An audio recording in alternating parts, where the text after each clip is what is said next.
நிலவரம் வாடகை வாங்கி மேரி வீட்டினில் குடி வைக்கலாமா? நான் வாழும் வீட்டுக்குள் யாரும் வந்தாரே தகுமா? தேன்மலை தேக்குக்கு நீதான் இன்னும் தோள்களில் இடம் தரலாமா? நான் சாயும் தோள் மேல் வேறாரும் சாய்ந்தாரே தகுமா?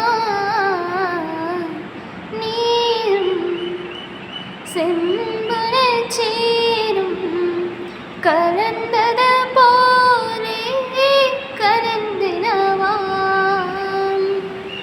முன்பே வா இரண்டே வா உயிரே வா உயிரே வா அன்பே வா நன்பே வா பூ பூவாய் பூ பூவா. நானா கேட்டேன்